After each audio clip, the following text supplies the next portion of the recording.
like, I just want to be real on camera and, like, have, like, a conversation. Like, but, like, it just feel as natural as us hanging out, you know? And I don't know how to do that yet, but, like, we're gonna try it.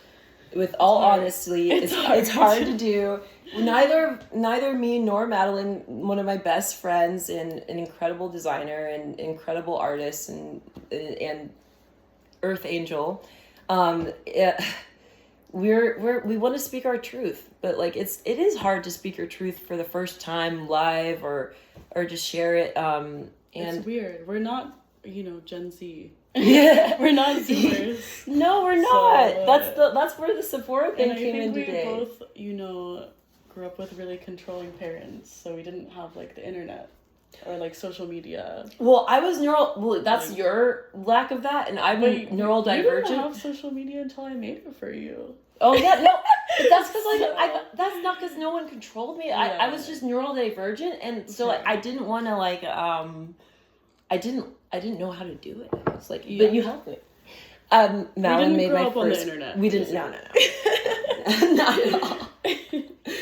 And anyways, so which is funny because like that goes into the Sephora thing and with the goodie bags at the there was a Met Gala offshoot party. Would you like? It was like.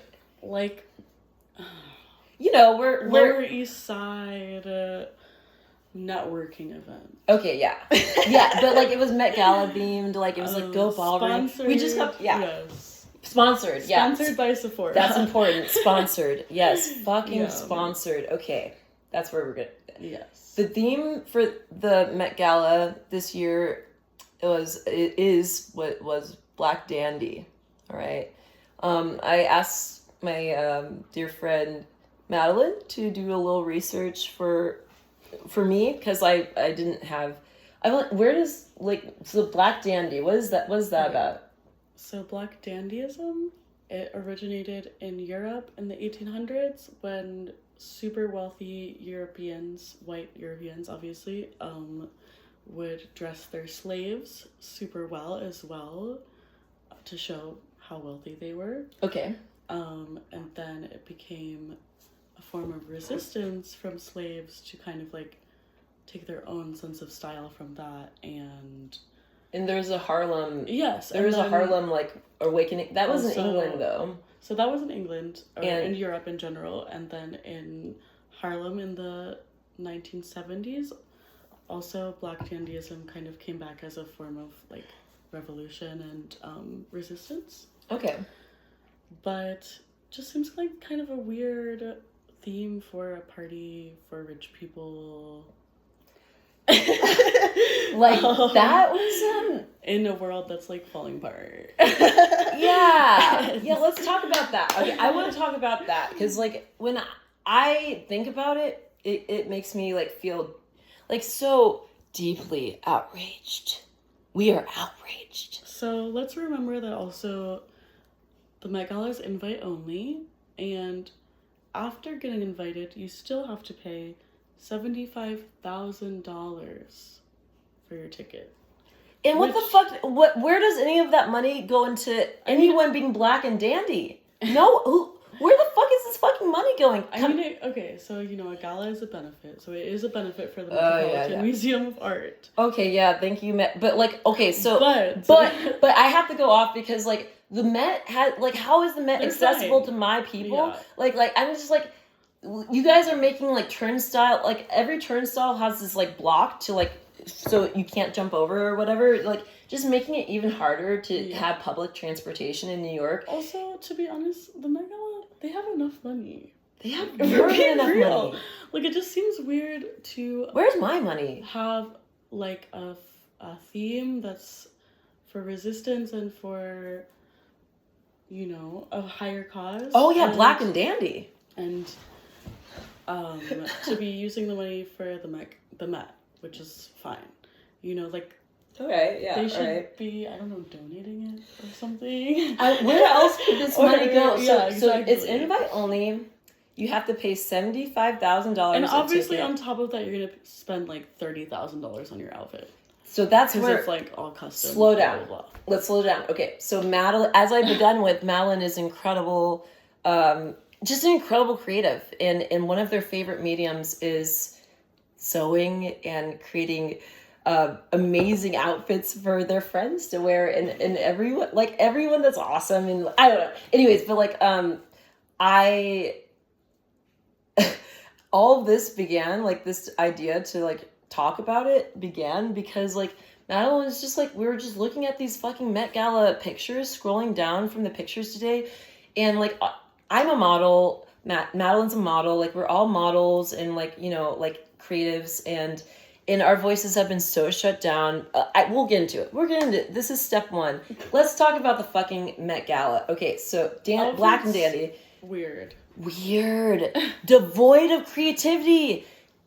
And what the fuck? Like awkward to wear it, like to wear these material, like that's one thing I love. Like I want something that like feels like comfortable and chic. Also, just like I hate virtue signaling. I think it's weird. Mm-hmm. And for example, I wish I could pull it up. I don't remember who it was. Pull it up. Let's try. Pull it up. I feel like I sound like a boomer right now. I literally don't know who any of these people are. Oh my gosh, like the internet? What the fuck is that? We're just gonna do our best.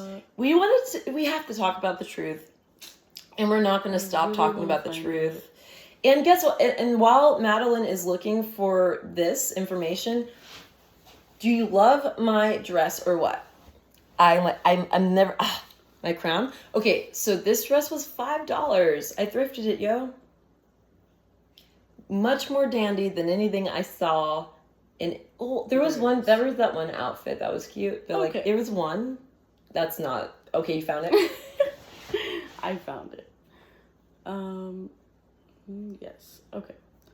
So, Amy Lou Wood, don't know who that is to be honest. She wore a look by a Congolese designer to highlight the genocide that's going on in the Congo right now, but it just seems a little bit devoid of, you know, actual doing anything. There is a genocide going on in the Congo and nobody gives a fuck about it in America, and wearing your outfit at the Met Gala, we are outraged. It's not really helping anything. It's not really spending $100,000 to go to this party and wear this dress doesn't help the Congo at all. Doesn't help the Congo at all. Doesn't help. Really? The money. Okay, so I'm telling you, when I say we went to an offshoot party on the Lower East Side, whatever, it was cute.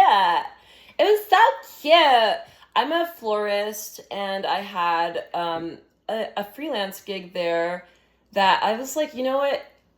I've just like, it's been a few weeks of this, but like I've recently come into my throat chakra has recently opened up fully to be heard and seen, and whatever, like it's open, and the door's open too. So like, anyways, all of this is to say that we went to an offshoot party, right? It's cute. It's so cute, but it's not like any big deal. But like the sweet little, you know, I got a freelance gig, and I said fuck it. It's just like, I don't know. I had another thing happening, and but I dipped in on it. We dipped in, and Sephora. It was sponsored by Sephora, among other companies. This tiny little The theme was ballroom. That's why you see us so. This is. We show up Victoria's dress from 2012. Okay, so we found the Sephora little area. It was like a whole floor in this building, and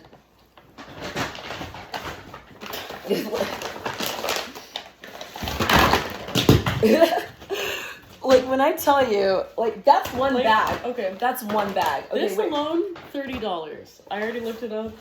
You know, Like, oh my god. That was my other, that was for me. This is at least hundreds of dollars worth of products. $80. Okay, so I have to demonstrate something for you. This is how capitalism is fucking killing us. Okay, so I realize, like, because I've been doing a lot of self-parenting in my healing journey, and self-parenting has brought me to this point of having a really strong relationship. Yeah. Of having a really strong relationship with my inner child again. And boy, I had a really difficult childhood, and so my inner child actually had a lot of wounds, and that has been the healing journey. And I've decided to start sharing that with the world. But this shit's like $80, right? And I noticed myself, because it's all about self-awareness. The peace revolution, the only way that we can usher in the love revolution that this world needs. This world's been poisoned by hate, but love is the antidote to the poison. And when you're there's so much to say. Let's go here. All right, I'm ADHD, whatever. I opened the box, and my inner child was happy. It reminded me of all these holiday inner child memories, like Christmas. Opening the box, and then it's like this pretty ribbed, very thoughtful fucking plastic. And then I open it. Oh my gosh, there's this ribbed block to the jelly whatever. You have to untwist it. You have to take the little foam thing off. And then there you have it. Twist it back on. You've got your product. She's ready to go. She's ready to use. And I was feeling my in touch with myself throughout that experience of receiving a gift, whether I bought it or not. But I didn't buy this shit. They're giving it away. But and I had this consciousness around the experience I was having, and it sparked that Christmassy feeling, like that little spark of my inner child lights up when I'm opening a box and getting a goodie. That's pretty much it. And that spark that you feel of instant gratification, it's going to run out, because this is not sustainable spark. I'm going to teach you about how to get your sustainable spark back.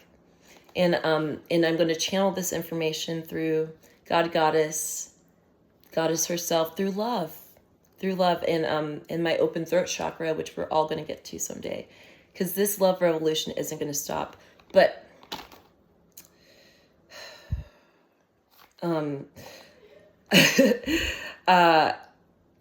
this little spark you got from your product is it's going to go into the trash. This is plastic. It's going to poison the earth. And it's all of these are just little trinkets and versions of the poison that we've been fed from childhood and we're poisoned people. But I believe that there are earth angels coming around and coming into their power right now to speak truth to power. And I'm here to speak truth to power. And this shit, oh my gosh, all this stuff I just got to at the Met Gala offshoot after party of devoid of creativity. I think it's $800 worth of shit. At least. I'm the way that Sephora charges, I could go and buy 4 products and it's somehow $200. You're like, what do you mean? I could Google it all and we could figure it out, honestly. That would be interesting. I'll let you know. Yes. Yeah, this is all really flow. I believe in channeling the energy that we're feeling and just talking about express yourself. Express yourself. Don't let these other people express you for you. Look at what it looks like. Look at the Met Gala what was it? Black Dandy outfits, and tell me if also, they're like, okay, it's so Logic Mind. Not There's no to- creativity. It's so like not Logic to talk Mind. trash, but like, what? you know, I was looking at who decided on the theme and everything, Who? and it's ASAP Rocky and Pharrell Williams, and to be honest, they Okay. don't really have great style. Well, Like, don't they have stylists? I mean, Pharrell Williams, you know, he's the lead designer at Louis Vuitton, which, you know, they're not there. Fuck them. Fuck Louis. It's whatever. Fuck them. In 2025. 2025. I don't know if they should be the judges of. So what we need to be talking styles. about, and what we need to be spending $75,000 a fucking ticket on, is Palestine's freedom. You idiots. We're fucking in 2025, you motherfucking idiots with fucking money and no heart. You're what? We're. It's just unraveling right before our sight. A fucking genocide. Fucking genocide. And we think we can't stop it. Don't. That's the poison. It's bullshit. We got the power. We got the power. One step at a time. Let's talk about opening it up and everything. But like we just have to be outraged first. And that's why this is the first video, because we have to talk about how much it doesn't make sense anymore. I mean, it's just like, it's like a comedy at this point. It's devoid of It magic. feels like, Devoid. what is that? Take them down, yeah. But the way to do that is within. There's a quote I want to pull up. There's this. Can you pull up an Albert Einstein quote for me? I can It's try. like I really love Albert Einstein. He's like my G. I love that guy. What is it? Okay, it's how it goes is like the heart intelligence and mind intelligence quote. I don't remember. We're gonna find it. It'll find it. That'll pull it up.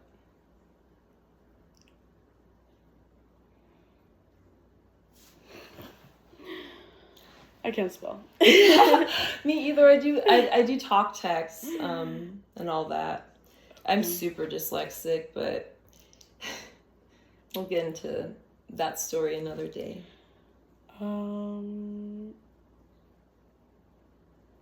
Is it this one? Let me see. Is it the measure of intelligence is the ability to change? Ooh, Which is that's good because it's like how maybe not the that's correct really, quote, let me but see, useful. I think I need to look at it. One sec.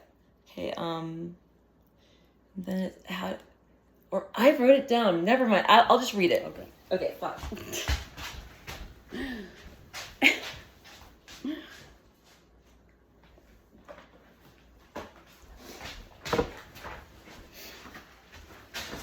Oh, the lights. Not the lights.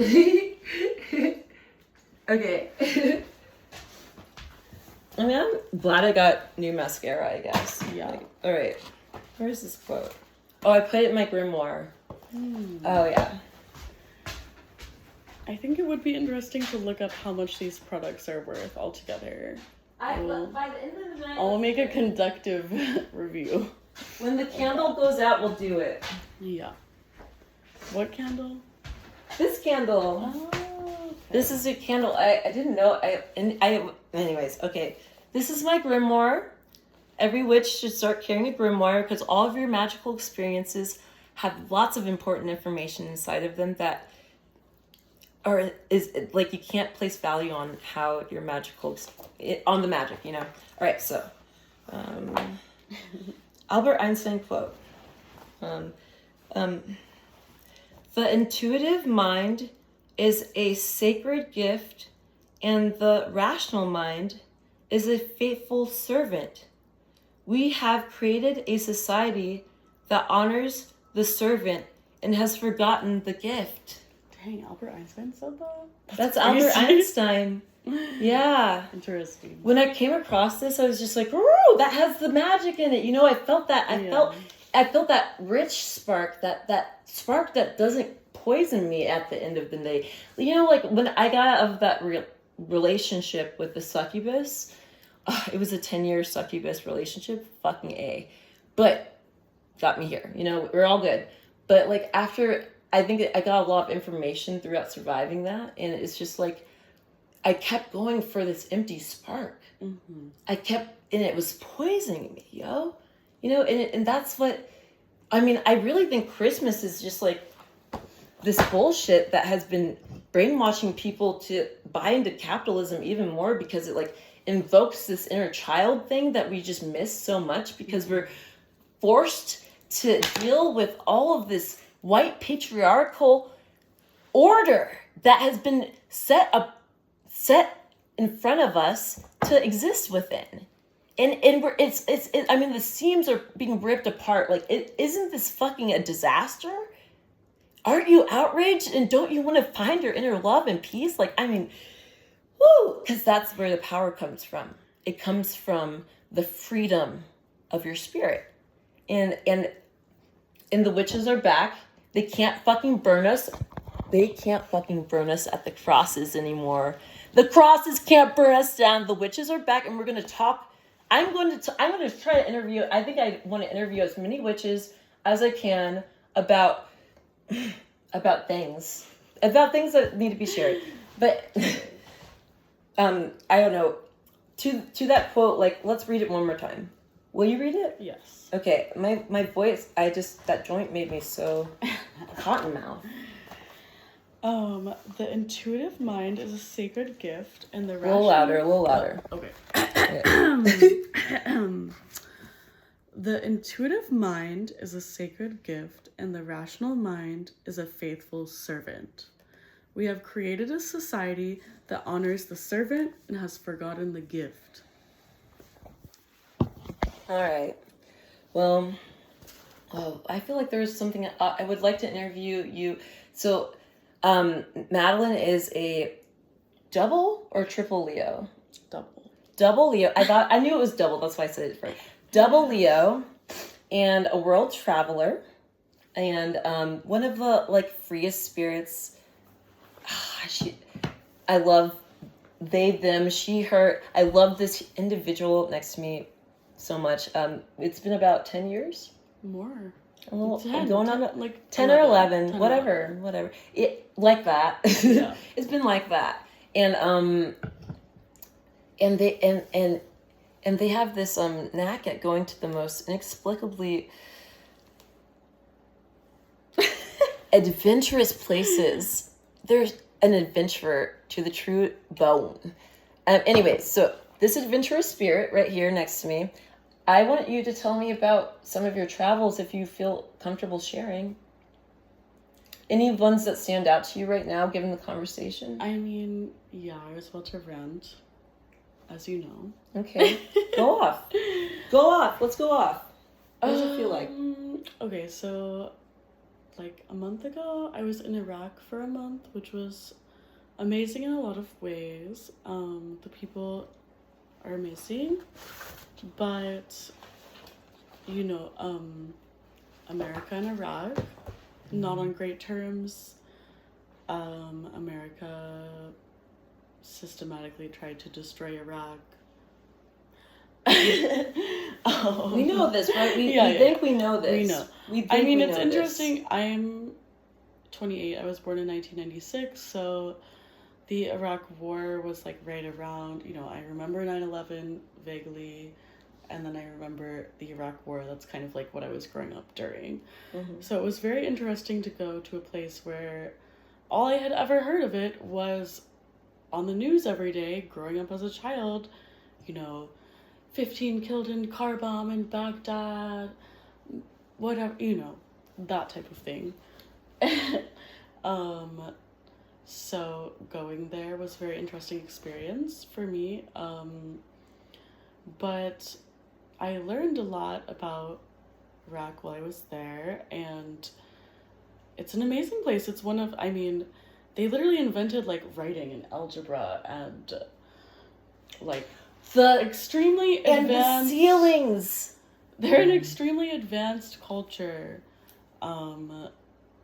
they're, one of the first recorded cultures in the world. I went to one of the first recorded cities in the world. Like, they are an amazing country, but America, as they do, came in and systematically destroyed their country and made them, not only destroyed their country, but made them dependent upon America. Something that I noticed that I thought was crazy was all of the cars are American cars. Like, they made it so their economy is dependent on us. I drove past a prison one day and I asked about it, and I like to do my research. I Googled it and I found out that America built the prison, actually. Like, America funneled millions of dollars. America sure does love prison, doesn't it feel like a prison you're in? Like, let's get out of prison, guys. Fuck that prison. America funneled millions of dollars of our tax money into building this horribly unethical prison for terrorists. For fucking terror? Wait, are you kidding me, Well, dude? Terrorists. Wait. Rewind. So you're and you were there. Yes. And it's one of the worst and most overpopulated prisons in Iraq, if not the world. And America built it, of course, with our tax money. And America loves to go in, destroy other countries, and then feed them the lie that America is an amazing place that they should aspire to go to because their country sucks, because we destroyed it and made it that way. And then, of course, people try to come here and they're not allowed to. and Americans complain about them. We're supposed to be the freedom of the country. It's poison. This is we have to fight for our freedom again, and we will not use bombs and guns and their ugly hatred. We will use the power of love to set ourselves free and set the world free. It's gonna be awesome. Right, sorry, because there's hope. Yeah. There's hope, and that's the thing. It's like I grew up in Columbia, Missouri, and I tell you what, like, I don't know much about, I didn't know much about Palestine when this genocide became, like, public and everything, and, like, it's been a lot to, like, even find the time to wrap my head around with how much it takes to just survive in this fucking, I live in New York City now, I live in Crown Heights, Brooklyn, Black royalty, obviously. I love this neighborhood, I love where I'm at now, like, me and Madeline both came from really small towns, and, like, have just, like, honestly been following our hearts to, like, all the places we've been. And it's been a magical journey, and it's fun to be a witch, and it's fun to be magical, and it's fun to be whatever you identify as, because just be you. Yeah. But the way that everything in this country has tried to shut me down from me just being me, from the way I've had to survive, this fucking left-brained, white, masculine made, fuck your language. I'm glad I'm dyslexic. I'm glad it took me until 6th grade to learn how to read, because I couldn't taste it. I couldn't taste the freedom in those words, and it took me a while to learn them. But now I have, it's just been such a journey of, like, this country trying to destroy. Yeah. And also in your heart, the heart and the gift. The gift. Go on. Sorry. It's just the gift. I want the gift back. I got my gift back, and I want everyone to find their gift again. But go on. Talking about Palestine again? Yes, Palestine. So I'm doing a runway show with a Palestinian designer. Our runway show is exclusively about, like, upcycling Palestinian fabrics, just, like, thoughts on all of this, blah blah blah, whatever. Not whatever. So this show is going to be awesome. It's in Berlin. I get to walk in it. Yes, but that's a side note. Yeah. Basically, I was talking to the designer that I'm working with, who's amazing. I love him. About how in America, conceptually, I've always been pro-Palestine. Like, I've always been like, oh yeah, fuck Israel, I'm pro-Palestine for years and years, way before all of this. But it's just like, in America, it's just a concept. Like, I didn't understand what that truly meant. I had never met someone from Palestine. I never, like, I was saying things. Their humanity. I was saying things the humanity that I thought, like, oh yes, this is like politically what I believe, but I didn't truly understand what that meant until I moved to Berlin and I joined a friend group of several like Palestinian people and understood like really what's happening. Like, it's so easy to forget or to not truly feel the depths of a genocide happening when you're in America and you've never met someone from Palestine. You don't, it's just like a concept, basically. It's easy to say like, oh yes, this is what I believe, but you don't truly feel this is what's happening. The connection, that's what they're really the connection is the gift, and that's what like meeting they're people, trying to sever, but exactly. not anymore.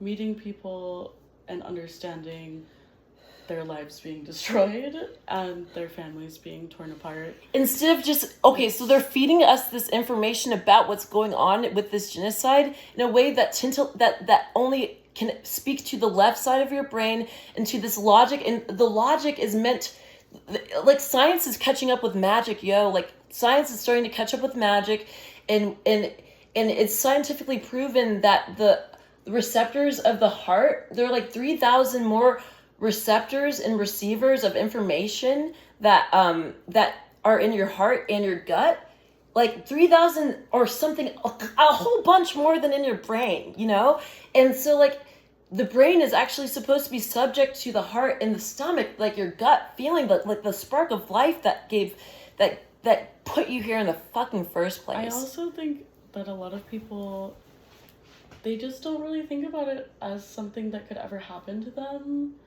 And it's already happening to us. Yes, and it's fucked up that I'm just too... People, like, you need to think about, like, tomorrow you wake up and your house is destroyed, you can't find your family, your phone doesn't work, there's no food. Like, people don't think about, like, the humanity. Yeah. They really don't think about... But this is happening to people, and it could also happen to them. You guys, you fucking, allies out there, I'm sorry, but stop fucking planning for the end of the fucking world. That is not the fucking plan this world has for us. I'm here to tell you that. Stop planning for the end of the world. Love is going to save the day. Period. You have to find it inside of you. Stop preparing for the agenda these white, supremacist, demonic energy assholes have been planning out for our destruction. And the hell that Christianity gave you is inside of your own head. And heaven is too. And science is catching up to magic, all of these things. I'm here to bring the magic back. They tried to, I've survived this long to have a message to say. And it's just time. It's time for you to stop planning for the disaster of this planet. It's time for you to stop being like, have your little meetings with your friends about like, okay, well, what will we do? Find your magic. Get out of this cage we've been set in. I'm glad I slipped through every motherfucking crack this system could ever put in front of me, because I somehow survived this long because of my blessed angels and spirits, my spirit team of like, just like my spirit team of like people that are like entities and realities outside of this one that are backing me up.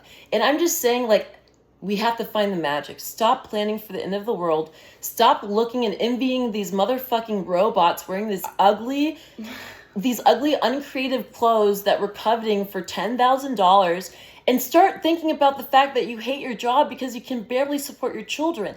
Start thinking about the fact that when you become a parent, creating secure attachment and like and really really nurturing the spark of life in that child becomes the most important thing. Nothing in the world gets to tell you that anymore.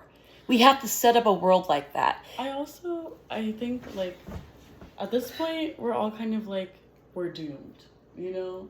And that's, like, fucked up. Fuck doomed. We're not doomed. There's magic. We're not doomed. We're dooming ourselves. Where's your will? We are dooming ourselves by thinking we're doomed. We can't do anything. And that's what they want you to think. I mean, we're brainwashed to think that. I mean, yeah. And the only way out of this situation is to realize that we're not fucking doomed, that a better world is possible, and that we actually just have to make moves towards that instead of sitting back and watching this horrible, like, at this point, just like... Watching genocide on TV? We're watching genocide on TV? Not all of it. That. I mean, like, all of it. I mean, it's just so much, This though. is horrible. Yes. Tell me. But just watching, even just in America... I mean, yes, like, yes. Watching all of these horrible things happen, and the thing is, like, watching them police us as we protest in the street. You guys, that's not where the spark is anymore. They've stolen the spark from our protests. Don't you see that? They're just exhausting us. We need change. It's time to change, and change starts in the heart. Change starts in your heart. We have to heal ourselves from this poison we've been fed our whole entire lives for generations. But I have some news, and it's not old. It's not fucking new news. It's Harriet Tubman's news. Harriet Tubman went back 19 times into chattel slavery to save her black sisters and brothers. And why did she do that? Why did she save herself after she received a vision of freedom? When all of her chains and all that she ever knew and all that the government had ever told her she was a slave. When she got the vision of freedom, like, why did she go back 19 times? It's because freedom isn't worth that much if you can't share it. Let's share our freedom with each other instead of our chains. And after she saved, how many? I need to look up the exact amount. I want to say 300, but like, I numbers aren't my thing. She saved a lot of folks, but like in that time, she went back to the plantations to talk freedom. Not everyone was ready to hear her truth. And a few people felt the spark and faced all of their fears, their deepest, darkest fears, and went down the red road and found their freedom. And after she went back 19 times, she got out, you know, and she stopped and she let everyone else spread the word. Are you outraged? Can you, like, are you just different? Like, are you sick of it? Are you just sick of it? Like we have to unite, all right? And I'm figuring it out. I'm just gonna put information out there and keep channeling. And I know that my angels and my team of like earth angels, that I know that we're you know, we're not doomed, guys. We just have to wake up. We don't have to be doomed. We don't have to be doomed. We do not have to be doomed. We are right now. Currently, but like, wake up! Doomed. We're currently doomed. We don't have to be doomed. Okay, I've been like, okay, I got obsessed. Like, didn't I text you a few like months ago about entropy? And I've been like obsessing over entropy lately, and like I can't really. I'm not satisfied with all the scientific, you know, experiments and information on entropy yet. Like, I feel like there's a magical resolution that I'm actually endeavoring to come up with and find out about. But entropy is essentially the measure of chaos in any given situation. And it's totally rad. I like, there's so many like physical scientific ways to like, and like left brain ways to like interpret entropy, and I'll read about it another time. I don't have any notes. This is all channeled information stuff, but like I will get more organized and have things set out. But there's the entropy in the world. It's like we've entered. My hypothesis is that the world has entered into this state of entropy, like this state of like such high volume of chaos that the only way to save ourselves is a miracle. And that's why the witches have to rise in the magical people and whatever you want to call it. Like, I don't like labels, but like the intuitives, the sensitives, the people that the world has spat at and on the whole time. It's like, who cares about what anything else than freedom? You're distracted by everything else but freedom. You have to find it within yourself. Once you're free, once your throat chakra is free, once you free yourself from all these bondages that this world has just been throwing on us and tossing in our face and telling us to be okay with. I just quit my job 2 weeks ago because I'm so sick of people telling me that black is white, orange is blue, gray is brown. Like, only you know where your truth is. And it takes a lot. It can take some, like, it's honestly not a lot of work. It's just interpersonal work. But capitalism has made it feel like the most impossible thing to do, to just shut off the noise and check in with your soul. People think they're soulless these days. Or even if you believe in a soul, your works are soulless because you're like seduced by some like Christian, like some like white Jesus dogma. And that's a chain too, dude. Like, Jesus is so free love. The devil is a lie. Now that comes from the Bible.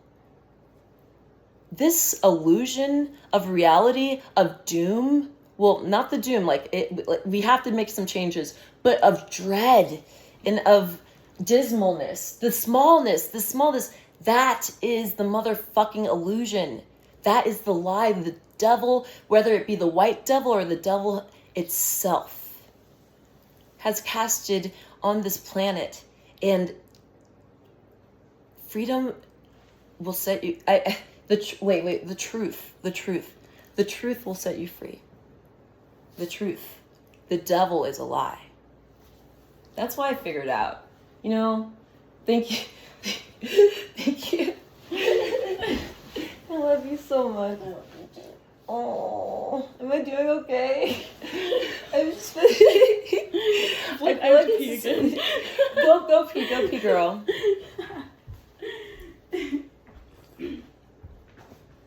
working on it. You know, step one isn't always easy, and it isn't always like, pretty, and it isn't always prim and proper or whatever, but it's step one. Don't let these people that think their creativity is so rad and whatever, like, you saw the Met Gala outfits, that's like devoid. Oh my God, that's math. That's like math on a body. Ugh, like, it was like, it made me, it's stuck energy. We have to move this energy out of us. Like, we have to move the poison out of us. We have to it's the inner child. It's your innocence. It's that, the pure spark of life, which lives in every living thing. And everything that comes from every living thing is like the spark of imagination. Whether it's living or object, it's still vibing. We're vibrational, and science is catching up, but like, anyways, I'm Victoria Simmons.